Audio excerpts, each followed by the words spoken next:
എന്തെങ്കിലും സ്പെഷ്യലായിട്ട് കഴിക്കാൻ തോന്നിയാലേ ഞങ്ങൾ ആദ്യം ആലോചിക്കുക നമുക്കത് ഉണ്ടാക്കിയാലോ എന്നാണ്.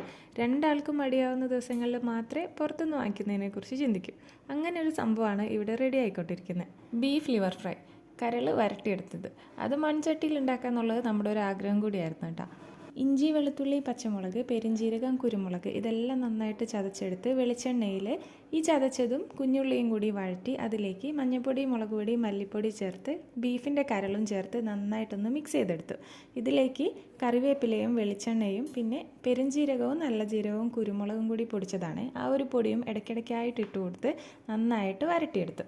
ഒരു 15-20 മിനിറ്റ് കൊണ്ട് സംഭവം റെഡി ആവും കേട്ടോ. ഡിപ്പെൻസ് നമ്മളെടുക്കുന്ന കരളിൻ്റെ വേവ് അനുസരിച്ചിട്ടിരിക്കും. ചെറിയ തീയിലിട്ട് നന്നായിട്ടൊന്ന് മിക്സ് ചെയ്തിട്ടെടുക്കുക. നല്ല ബ്ലാക്ക് കളർ ആവുന്ന വരെ വരട്ടിയെടുത്താൽ മതി. ഈ റെസിപ്പിയിൽ ഞങ്ങൾ രണ്ടാൾക്കും പങ്കുണ്ട്. ഞങ്ങൾ രണ്ടാളും മാറി മാറി ഇളക്കി വരട്ടിയെടുത്തിട്ടുണ്ട്. നല്ല കറിവേപ്പിലയും വെളിച്ചെണ്ണയും ഒഴിച്ചിട്ടുള്ള ബീഫ് കരൾ വരട്ടിയത് ഇവിടെ റെഡി. ഇനി നമുക്ക്